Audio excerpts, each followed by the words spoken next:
Shalom semuanya, selamat pagi. Puji Tuhan, kita berjumpa kembali pagi hari ini di hari Kamis.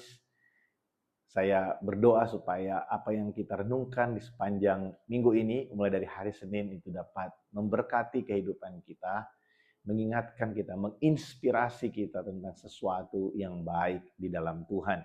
Nah, hari ini kita akan melihat bersama-sama firman Tuhan dari Galatia pasal yang kelima, ayat yang ke-14. Saya akan bacakan bagi setiap kita.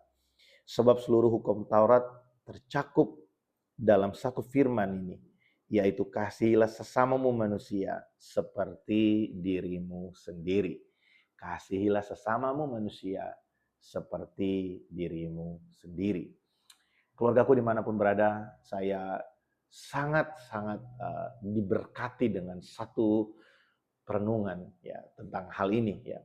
Waktu kita mengasihi orang lain, itu sebenarnya sama dengan kita mengasihi diri kita sendiri. Begitu juga ketika kita membenci orang lain, sama dengan kita membenci diri kita sendiri. Kenapa seperti itu? Karena begini, waktu kita memutuskan untuk kita membenci orang lain, kita sedang memutuskan untuk mengingat semua hal yang buruk yang pernah mereka lakukan dalam hidup kita. Dan kita harus tahu, semua yang kita simpan di dalam hati dan pikiran kita, lama-lama itu akan termanifestasi dalam hidup kita. Saya kasih contoh ya. Mungkin kita benci sama orang karena kita dikhianati oleh mereka. Jangan heran kalau satu hari nanti kita menjadi pengkhianat, bahkan lebih parah dari yang mereka lakukan pada kita.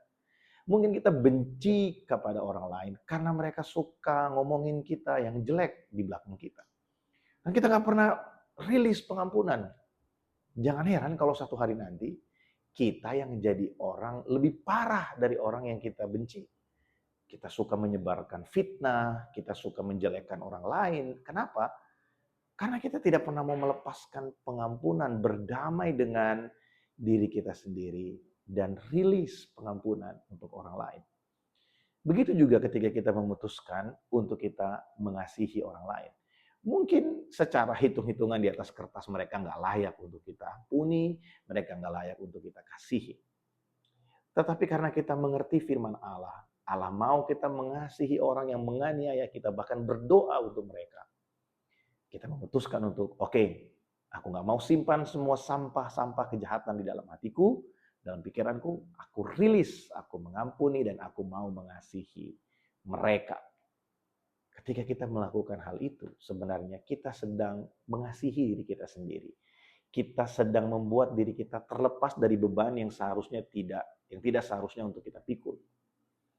Oleh sebab itu ketika kita mengerti kasih Allah yang sudah membebaskan kita, nah harusnya kita juga mengerti bahwa Allah mau kita membagikan kasih yang sama kepada orang-orang yang ada di sekeliling kita. Memang betul kita diproses. Raja Salomo pernah menulis sesuatu yang sangat indah di dalam kitab Amsal. Dia berkata, besi menajamkan besi, orang menajamkan sesamanya. Siapa yang membuat kita semakin sabar? Siapa yang membuat kita semakin kuat dalam pengharapan? Salah satunya adalah orang-orang yang ada di sekeliling kita. Mereka yang mengasah kita seperti pisau, kita diasah semakin tajam, semakin berkualitas, semakin dewasa di dalam Tuhan. Tuhan mau supaya kita kita tidak menjadi laut mati yang hanya menerima saja tapi tidak pernah menyalurkan kepada orang lain. Bukan hanya berbicara tentang berkat secara finansial, pertolongan, bukan. Tapi lebih penting dari semua itu adalah kasih Allah. Ketika kita menyadari bahwa kita sungguh-sungguh sudah menerima kasih-Nya, maka sudah menjadi suatu hal yang wajar atau harus kita lakukan, yaitu kita membagikan kasih itu, memberikan kasih itu untuk orang lain. Saya bersyukur karena sampai hari ini Tuhan menolong saya untuk saya mudah memberikan pengampunan pada orang lain. Ya, ada hal-hal yang mungkin sulit pada awalnya, tapi setiap kali ada rasa ingin dendam, membalas sesuatu, ya mungkin sempat terucap dari mulut, ya wah saya akan buat ini, akan buat itu. Tapi ketika saya merenungkan kembali, ya saya juga punya kesalahan yang mungkin orang lain tidak tahu. Saya juga punya kelemahan yang saya bergumul dengan kelemahan itu. Tetapi Tuhan tetap mempercayakan banyak hal.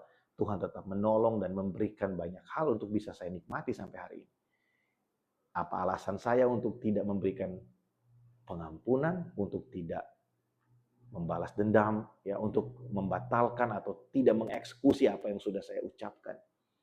Karena kita tahu bahwa kita seringkali terlepas dalam omongan kan, wah saya akan begini, saya akan begitu gitu ya. Dengan semua hal yang kita rasa kita mampu untuk membalas, untuk melakukan yang lebih jahat dari apa yang mereka lakukan. Tapi coba renungkan kembali. Sebenarnya kita juga layak untuk menerima hukuman dari Allah, tapi Allah memilih untuk mengasihi kita.